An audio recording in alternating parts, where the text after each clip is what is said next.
I guess you could say I'm just a regular guy with a regular life. My name is David, and I've been married to Rachel for a little over a year now. To be honest, I still feel like the luckiest man alive every time I wake up and see her beside me. She's smart, kind, beautiful, and the kind of person who makes everything around her feel lighter, like the world is just easier when she's in it. From the moment we met, she had this way of making me feel like I could do anything, and when we said our vows, I meant every single word. I run a small car parts business that keeps me busy, but not overly so. It's just enough to make me feel like I'm doing something meaningful, while still giving me plenty of time to spend with Rachel. She works from home as a financial analyst, a fancy way of saying she's really good with numbers. Honestly, I don't understand half of what she does, but it's impressive. She's the kind of person who could probably balance the country's budget while sipping her morning coffee. Life has been good to us. We've fallen into this comfortable rhythm where everything just clicks. We wake up, share breakfast, and then dive into our respective days. Evenings are my favorite, though. We cook together. Well, Rachel cooks and I pretend to help, and then we either watch something on TV or sit on the patio, talking about everything and nothing. Sometimes we laugh until our sides hurt. Other times, we just enjoy the quiet. Now, I'd be lying if I said there weren't any challenges. Marriage isn't some fairy tale where everything is always perfect, and we're no exception. We've had our disagreements, who doesn't? But we've always managed to work through them. What's different about Rachel and me, though, is how much we value each other. We don't let petty arguments linger. We talk things out, even if it's uncomfortable. One of the more interesting parts of being married to Rachel is navigating her social circle. Don't get me wrong. I like that she has her own group of friends. They're important to her, and by extension, they're important to me. But if I'm being completely honest, her friends can be a bit much. They're a tight-knit group, and I always feel like the outsider looking in when we're together. They've known Rachel for years, and I'm just the husband. There's one friend in particular who stands out, Lisa. She's the ringleader, the one who sets the tone for the group. If Lisa's in a good mood, everyone's laughing and having a great time. If she's not, the entire dynamic shifts, and the evening feels like walking on eggshells. She's got this air about her, like she's always in control, always one step ahead of everyone else. It's not that she's outright mean. Well, not at first. But there's a subtlety to her that makes you feel like you're being judged, even when she's smiling at you. Despite the occasional tension, I've tried my best to fit in. I know how much Rachel values her friendships, and I don't want to be the reason she feels torn.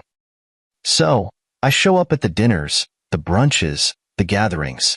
I smile, I make small talk, and I laugh at jokes that aren't all that funny. It's not always easy, but for Rachel, it's worth it. At least that's what I thought. Looking back, maybe I should have trusted my instincts a bit more. Maybe I should have paid closer attention to the subtle ways Lisa would test the waters, the little digs disguised as compliments, the way she'd dominate conversations and steer them in directions that left me feeling like an afterthought.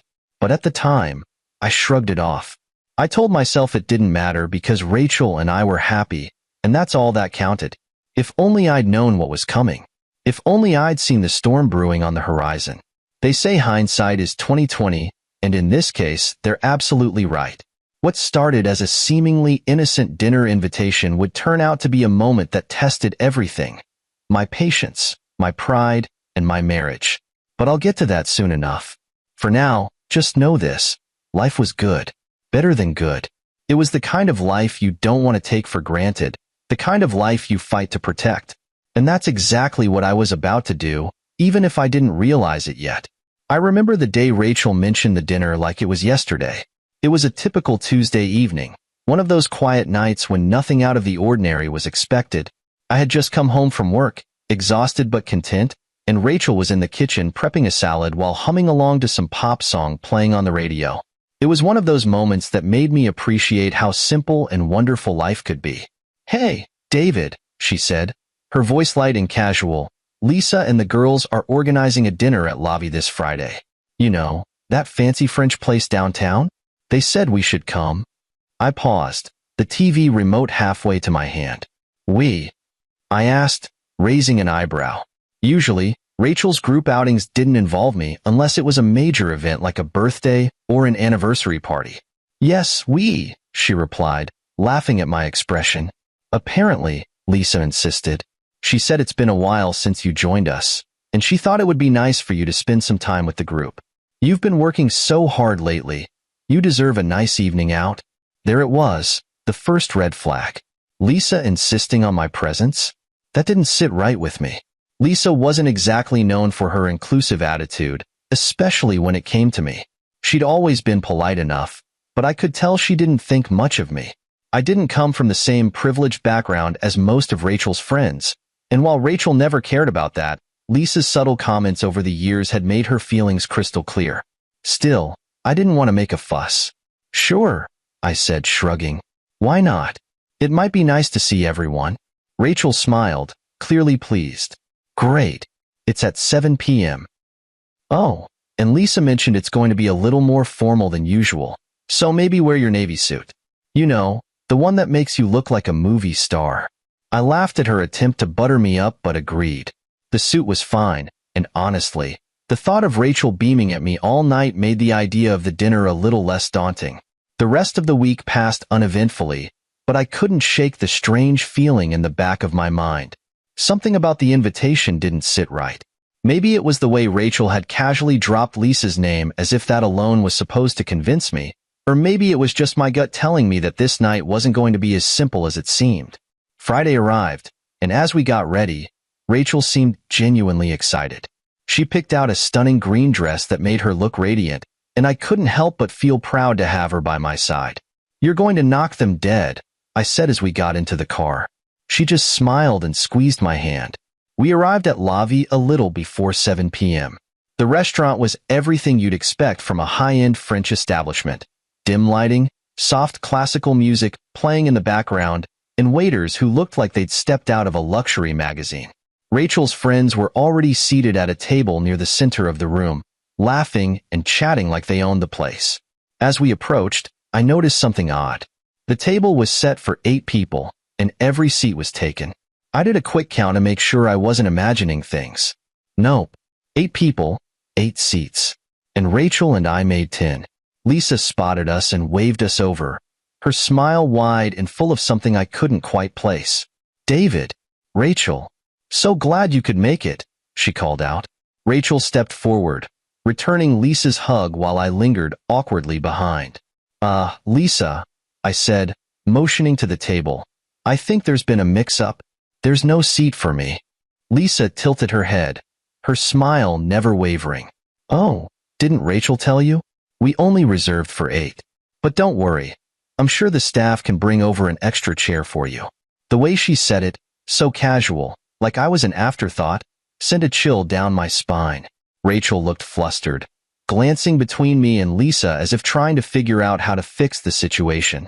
I didn't realize, she stammered. I thought. Lisa cut her off. It's no big deal. David can sit on the end. Or, if it's easier, he can wait at the bar while we catch up. This is really more of a girl's thing anyway. There it was, the second red flag. I could feel my blood start to boil, but I forced myself to stay calm. I glanced at Rachel, hoping she'd step in and say something, anything, to defend me. But she just looked away, her cheeks flushing with embarrassment. Don't worry about it, I said, keeping my voice steady. I'll sort it out. I stepped away from the table, letting the humiliation sink in as I walked toward the bar. But as I took a seat and ordered a drink, one thought kept repeating in my mind. This wasn't just a mix-up. This was intentional, and I wasn't going to let it slide. Not this time. Let me tell you, sitting at the bar wasn't how I imagined that evening going. There I was, sipping a whiskey I didn't really want, while Rachel and her friends laughed and chatted a few feet away. From where I sat, I could see everything. The carefully laid table, the sparkling wine glasses, and of course, the 8 chairs filled with people who seemed perfectly content to pretend I didn't exist. I'd be lying if I said I wasn't angry. I was furious. But more than that, I was confused. What was the point of inviting me if there wasn't even a place for me at the table? It didn't take a genius to figure out this wasn't some innocent mistake. No, this was planned, probably by Lisa. And what stung the most wasn't even her audacity. It was Rachel's silence. From the moment we arrived, she hadn't said a word to defend me. Sure, she looked uncomfortable, maybe even embarrassed, but she hadn't stood up for me. Not once. That hit harder than any of Lisa's passive-aggressive comments ever could. As I sat there, I replayed the scene over and over in my mind. Lisa's smug smile. The way she dismissed me like I was some accessory Rachel had accidentally brought along. "It's more of a girl's thing anyway," she'd said, as if I didn't belong. And the others? Not a single one of them had the decency to speak up. They just sat there, laughing at Lisa's jokes, sipping their overpriced wine, and pretending they hadn't just witnessed something incredibly rude. I watched as the waiter brought out the first course, a plate of something small and fancy that looked more like art than food. Lisa was in her element, commanding the conversation with her usual flair. She was leaning into her role as the queen bee of the group, throwing out stories about her latest vacation and name-dropping people I'd never heard of, but was supposed to be impressed by. Rachel, on the other hand, looked out of place. She laughed at the right moments and nodded along, but her smile didn't quite reach her eyes. It was subtle, but I knew her well enough to see it. She wasn't comfortable. She didn't belong there any more than I did. Eventually, the bartender wandered over, probably sensing I wasn't in the best mood. "Can I get you anything else?" he asked, his tone polite but professional. I shook my head. "I'm good, thanks." But I wasn't good. Not at all. I couldn't stop thinking about how this whole situation made me feel, like I was some sort of outsider in my own marriage. Rachel and I were supposed to be a team. We'd promised each other that. And yet, here I was, sitting on the sidelines while she sat at that table with people who clearly didn't respect me, or her, for that matter. The more I thought about it, the clearer it became. This wasn't just about me. It was about Rachel too. Lisa's little stunt wasn't just a dig at me. It was a power play. She wanted to remind Rachel, and probably everyone else, that she was in charge. That her opinion mattered more than anyone else's. And Rachel? She let it happen. Maybe not consciously, but by not standing up for me, or herself. She'd given Lisa exactly what she wanted. I took another sip of my drink, trying to calm the storm brewing inside me. I wanted to march over to that table, pull Rachel aside, and demand to know why she hadn't done anything. But I knew that wouldn't solve anything. It would just make things worse. So, I waited. The main course came and went. From where I sat, I could hear snippets of the conversation. Lisa was talking about some gala she'd attended, going into great detail about the designer dress she'd worn and the exclusive crowd she'd mingled with. It was all so shallow, so performative. I couldn't help but wonder what Rachel saw in these people. They weren't her equals, not really. Rachel was genuine, kind, and down to earth. She didn't need to prove her worth with designer clothes or exclusive dinner reservations. So why was she trying so hard to fit into their world? By the time dessert rolled around, I'd had enough. I put down my empty glass and made my way back to the table.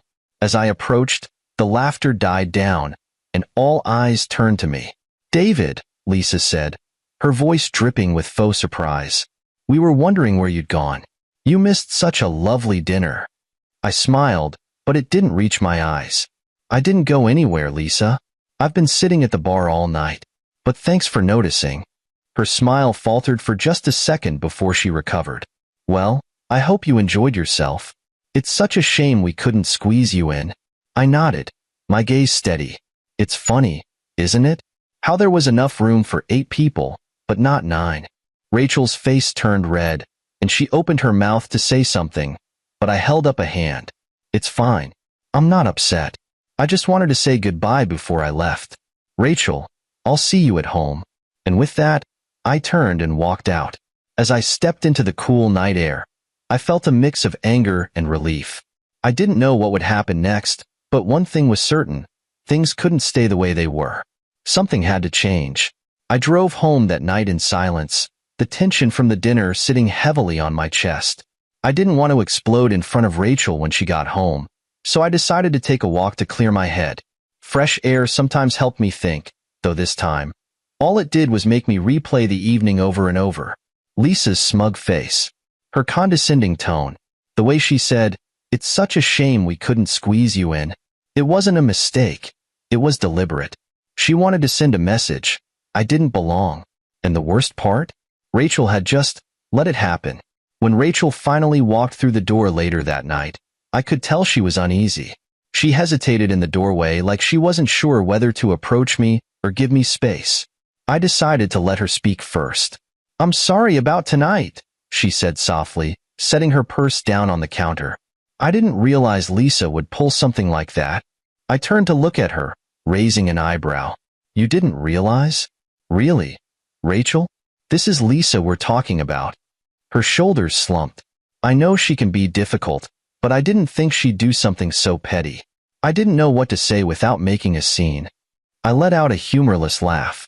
"A scene? Rachel, she humiliated me in front of everyone. And you were worried about making a scene?" She flinched at my tone, and for a moment, I regretted snapping. But the frustration bubbling inside me was too much to ignore. "Rachel, I'm your husband. We're supposed to have each other's backs, but tonight, I felt like I was on my own. Lisa might have been the one pulling the strings, but you let it happen. Do you realize how that feels?" She opened her mouth to respond, then closed it, clearly at a loss for words. After a long pause, she finally said, "I didn't mean to make you feel like that. I just didn't know how to handle it. Lisa, she's been a part of my life for so long, and sometimes it's easier to just let her win." "Let her win?" I repeated, my voice incredulous. "Rachel, this isn't a game. This is our marriage. If you let people like Lisa walk all over us, it doesn't just hurt me, it hurts us. Do you even see that?" She didn't answer. Instead, she sat down at the kitchen table, her hands clasped tightly in her lap. For a moment, the only sound in the room was the faint hum of the refrigerator. Finally, she spoke, her voice barely above a whisper. "I guess I've been so afraid of losing them that I didn't think about what it's costing me. That caught me off guard." "Losing them?" She nodded. "Lisa, the group, all of it. I've known them for so long, and they've always been, well, they've always been there. Even when they're difficult, even when Lisa acts the way she does, they're still a big part of my life. But tonight, I saw it differently. I saw how it affected you, and I realized," she trailed off, looking down at her hands, "I realized that maybe I've been holding on to the wrong things." Her words softened some of my anger, but they didn't erase it. "Rachel," I said, my tone firm but calm, "I get that Lisa's been a part of your life for a long time, but that doesn't give her the right to treat me, or you, like we're less than her. And it doesn't mean you have to keep letting it slide. You're better than that. We're better than that." She looked up at me, her eyes glistening with unshed tears. "I know," she said quietly. "I'm sorry, David. I really am. I'll talk to Lisa. I'll make it clear that this can't happen again." I nodded, though I wasn't entirely convinced. Words were easy, action was harder. But for now, I decided to give her the benefit of the doubt. After all, Rachel wasn't the enemy here. Lisa was. And if Rachel was willing to take a stand, maybe we could finally put this whole mess behind us. But as the days passed, I couldn't shake the feeling that Lisa wasn't done yet. People like her never were. She thrived on control, on making others feel small, and something told me she wasn't going to let this go without a fight. And I wasn't going to let her win. Not this time. So, I waited. I watched. And I prepared myself for whatever came next. Because if Lisa wanted a battle, I was ready. But she wasn't going to drag Rachel, or me, down without a fight. I don't know what it was, but something shifted in me after that conversation with Rachel. Maybe it was the raw honesty in her voice, or maybe it was the way she admitted her fear of losing people who didn't deserve her loyalty. Whatever it was, it made me realize that I needed to stay calm, steady, and focused.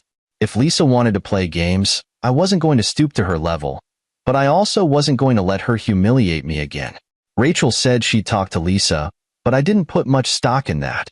Not because I didn't trust Rachel, I did, but because I knew Lisa too well by now. She wasn't the kind of person who backed down easily. She thrived on control, on manipulation, and most of all on attention. And if there was one thing she hated more than anything, it was losing her grip on someone she thought she owned. So, instead of dwelling on what might happen, I decided to observe. I wanted to see how far Lisa would go, how deep her need for control really ran. I wanted to understand her game, not just for my sake, but for Rachel's too.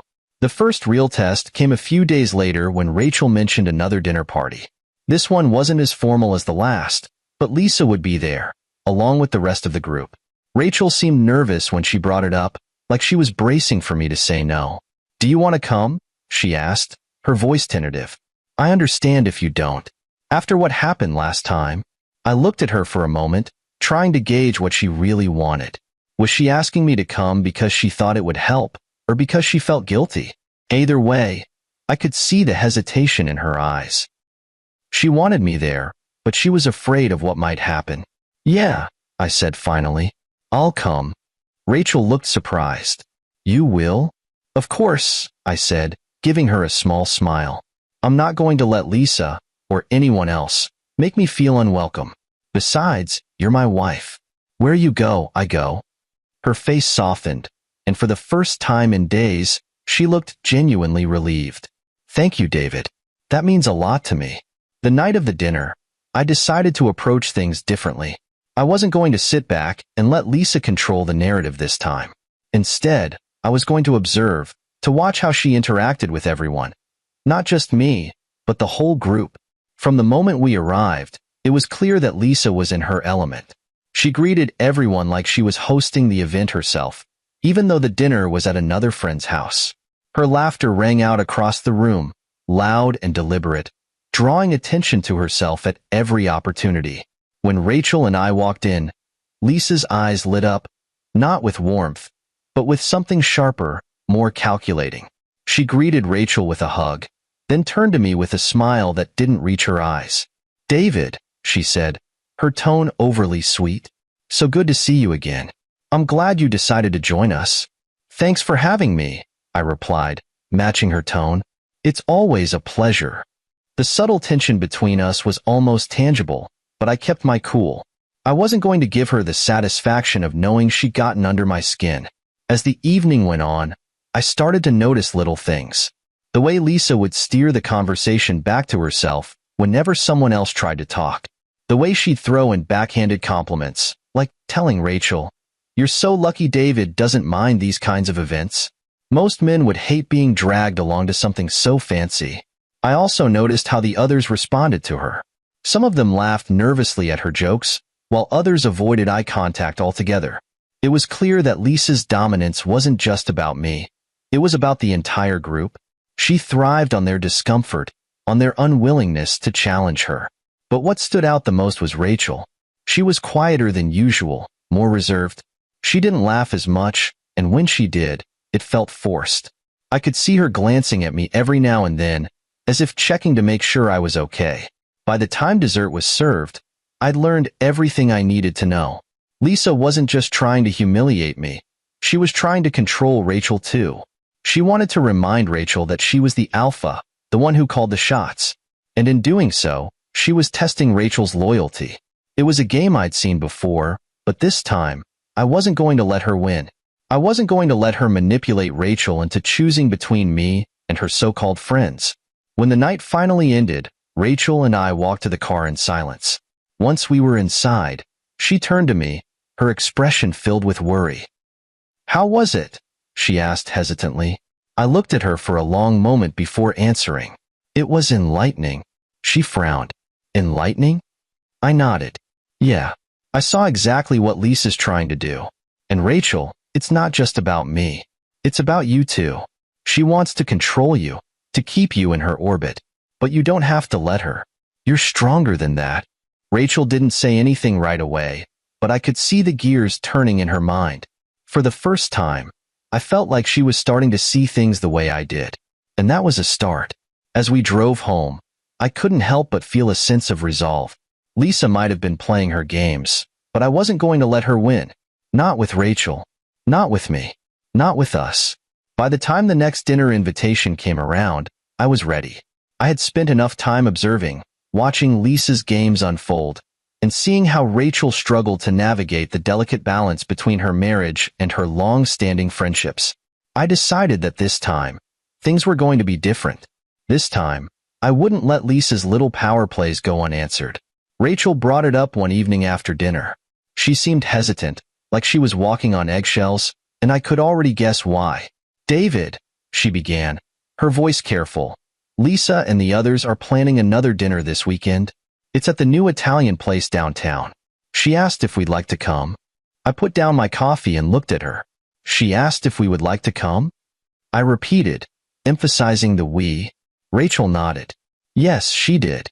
I mean, I know how things have been lately, but maybe this is her way of trying to make amends."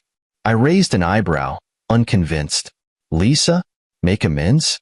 Rachel, let's be honest here. That's not her style." She sighed, running a hand through her hair. "I know, but maybe if we go, things will be different. I don't want there to be tension anymore." Her words hit me in a way I didn't expect. I realized that Rachel wasn't just trying to appease Lisa. She was trying to protect our relationship from the strain Lisa was putting on it. And while part of me wanted to refuse, to avoid another evening of humiliation, I knew that staying home wasn't the answer. If we were going to move past this, we had to face it together. "All right," I said finally. "We'll go. But if Lisa pulls anything, I'm not going to sit there and take it. Agreed?" Rachel nodded quickly, relief flooding her face. "Agreed. And thank you, David. I really appreciate it." When Saturday night rolled around, I dressed the part. A tailored suit, polished shoes, the works. If Lisa wanted to judge me, I'd give her nothing to work with. Rachel looked stunning in a deep red dress, and as we walked into the restaurant together, I felt a renewed sense of determination. This was my turning point. I wasn't just there to observe anymore. I was there to make it clear that I wouldn't be pushed around. The restaurant was elegant, all soft lighting and marble accents. Lisa and the group were already seated when we arrived, their laughter filling the space. As soon as Lisa saw us, she waved us over with that same too bright smile that always set my teeth on edge. "David, Rachel, so glad you could join us," she said, standing to give Rachel a quick hug. She turned to me with a smirk. "And David, I see you've dressed for the occasion. Very sharp." "Thanks, Lisa," I said evenly. Figured I'd rise to the level of the company I'm keeping. Her smirk faltered for just a second before she recovered. "Well, you've certainly made an effort." We took our seats, and the evening began. At first, things were surprisingly civil. Lisa kept the conversation light, steering clear of her usual digs. I wondered if Rachel had actually gotten through to her, or if she was just waiting for the right moment to strike. It didn't take long to find out. Midway through the second course, Lisa leaned back in her chair, swirling her wine glass as she spoke. "You know, Rachel," she began, her tone casual but pointed, "it's so wonderful that you and David can come to these events. It must be nice for him to experience something a bit upscale." There it was, the first jab of the night, wrapped in a thin layer of civility. I glanced at Rachel, whose cheeks had turned pink, but before she could respond, I decided to take control. "It is nice," I said, keeping my tone light. "But then again, upscale is all about perspective, isn't it? For some people, it's about the food and the atmosphere. For others, it's about how they treat the people around them." The table went quiet for a moment, and Lisa's smile froze in place. "Well," she said after a beat, "I suppose we all have our own definitions." We moved on, but the tension lingered. Lisa's jabs became subtler as the night went on, but each time, I countered them with calm, measured responses. I wasn't rude or confrontational, just firm enough to make it clear that I wasn't the easy target she thought I was. By the time dessert arrived, the balance of power at the table had shifted. Lisa was still trying to maintain her usual dominance, but it wasn't working. The others were less engaged with her and more interested in the conversation Rachel and I were having. For the first time, I felt like we weren't just enduring the evening, we were reclaiming it. As we left the restaurant that night, Rachel squeezed my hand. "You were amazing," she said quietly. "I don't know how you stayed so calm." I shrugged, a small smile playing on my lips. "Because it's not about fighting, Rachel. It's about showing people like Lisa that they don't have as much power as they think they do." Rachel nodded, her expression thoughtful. "You're right, and I think she knows it now." I didn't respond, but I couldn't help feeling a sense of satisfaction. Lisa might not have admitted defeat, but I could tell she felt it. This was the turning point I'd been waiting for, and I wasn't about to let her regain the upper hand. Not now. Not ever. The next time Lisa came into my life, she upped the stakes. This wasn't just another dinner or casual gathering. No, this time, she went for the grand gesture, one she thought would solidify her control over Rachel and humiliate me in the process. What she didn't realize was that I'd been waiting for this moment. It all started when Rachel told me Lisa was hosting a special dinner at L'Olivo, one of the most exclusive Italian restaurants in the city. The way Rachel described it, you'd think it was a royal gala. Lisa had apparently gone all out, arranging a private dining room and inviting a hand-picked group of her closest friends. I wasn't surprised when Rachel hesitated to bring it up. "She wants us to come," Rachel said one evening, her voice careful. "Well, she specifically said she wants you to come." I set down my coffee and looked at her, waiting for more. "She said it's her way of making peace," Rachel continued, avoiding my gaze. She thought a small, private dinner might be better than a big group setting. I raised an eyebrow. Lisa wants to make peace? Or Lisa wants to stage another performance? Rachel bit her lip, unsure how to respond. "I don't know, David. Maybe both. But I think it's worth giving her a chance." I could hear the hope in Rachel's voice, and while my gut told me Lisa wasn't done playing games, I agreed. Not because I believed Lisa had suddenly turned over a new leaf, but because I knew it was time to put an end to this once and for all. The night of the dinner, Rachel and I arrived at L'Olivo dressed for the occasion. She wore a sleek navy dress that brought out her eyes, and I had on my best suit, ready for whatever Lisa had planned. The restaurant was as upscale as they came, all marble floors and crystal chandeliers, the kind of place where you didn't see prices on the menu. We walked into the private dining room, and immediately, I knew something was off. Lisa and her friends were already seated at a large table, laughing and chatting like it was their personal playground. Every seat was filled. I scanned the room quickly. There was no chair for me. Not even an empty space where one could have been. Lisa saw us and waved, her smile wide and fake as ever. "David, Rachel, so glad you could make it." I glanced at Rachel, whose face flushed with embarrassment. She opened her mouth to speak, but Lisa beat her to it.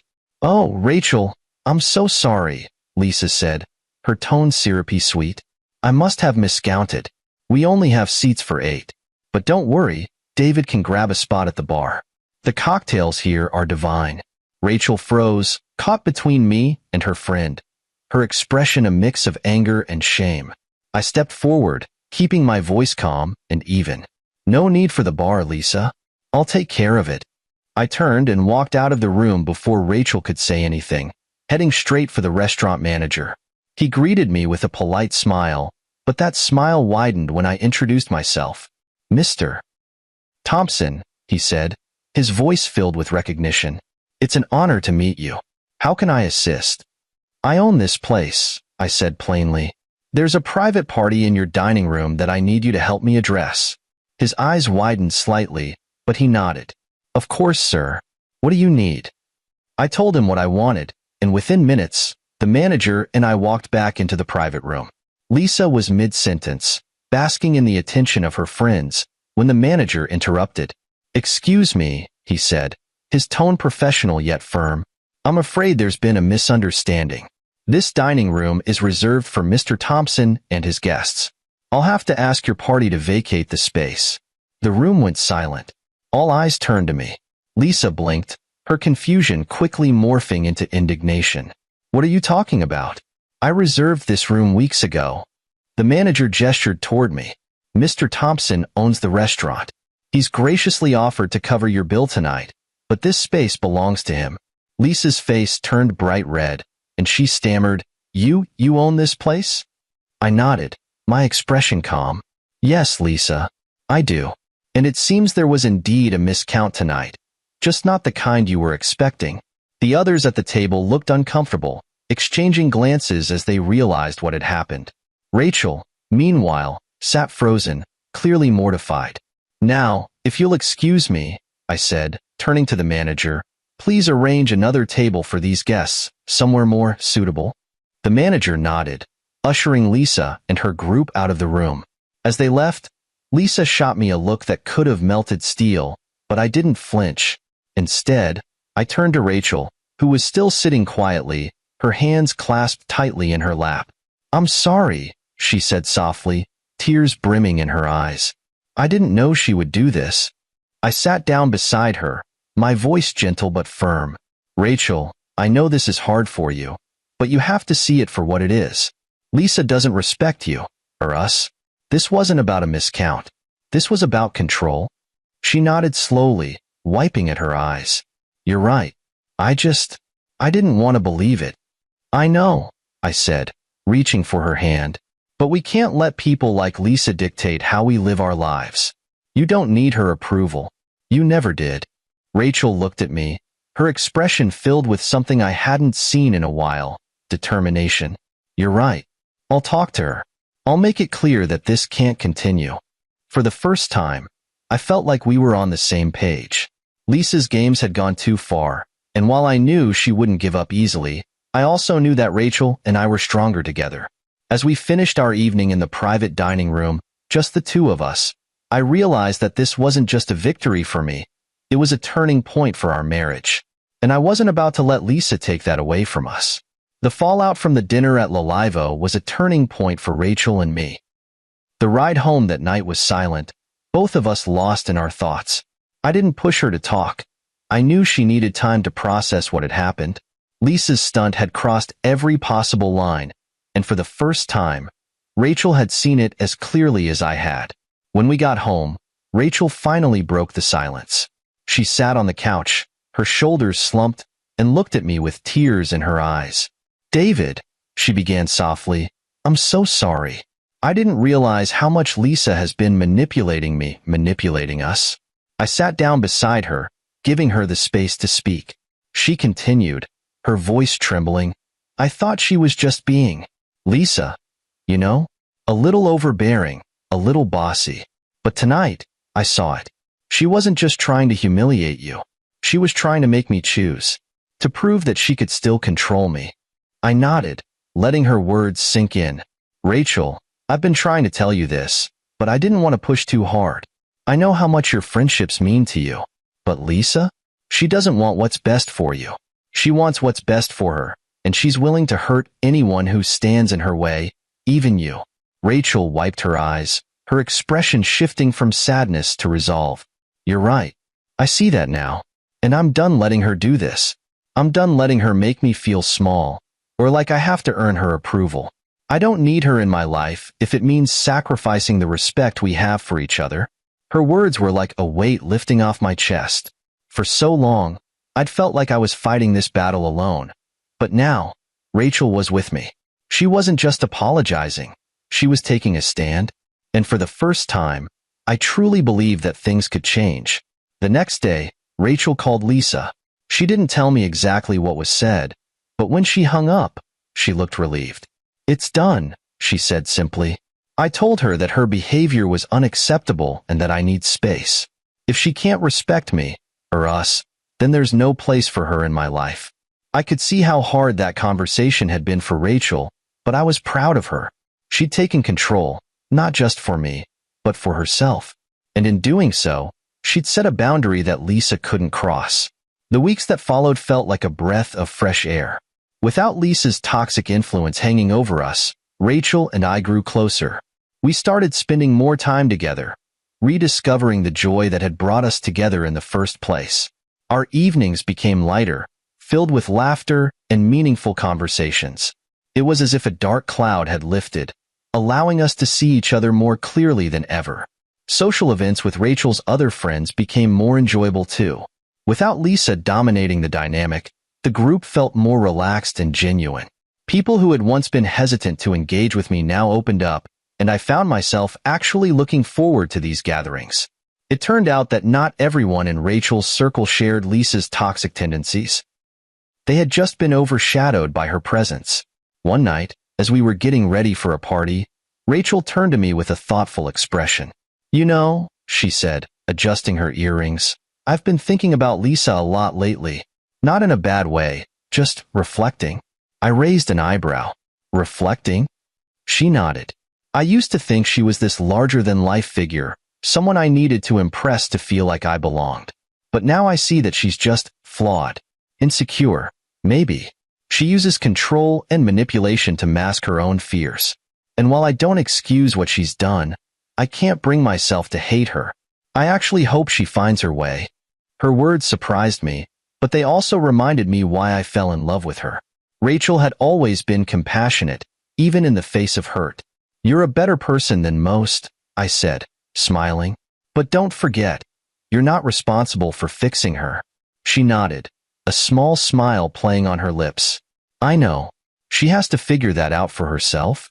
As we arrived at the party, I couldn't help but notice how different everything felt. The atmosphere was light, the conversations genuine, and for once, there was no underlying tension.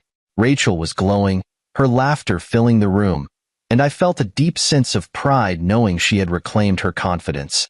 Toward the end of the night, one of Rachel's friends approached me. You know, she said, it's been really nice having you around lately. Without certain distractions, it's easier to see how great you and Rachel are together. I smiled, grateful for her words. Thanks. I think we're in a good place now. As we drove home that night, Rachel turned to me with a soft smile. I don't think I've ever been this happy, she said. Not just with us, but with everything. It feels peaceful. I reached for her hand, giving it a gentle squeeze. That's because we've found our balance. And no one, not Lisa, not anyone, can take that away from us. And that was the truth. Lisa's absence had been a gift in disguise, forcing us to confront the cracks in our relationship and come out stronger on the other side. While I couldn't say I wished her well with complete sincerity, I hoped she found the peace she needed, somewhere far away from us. For now, Rachel and I were content to enjoy the life we built together, free from toxicity and filled with mutual respect. We'd learned an important lesson. Sometimes, the hardest battles aren't the ones we fight against others. They're the ones we fight within ourselves. And together, we'd won.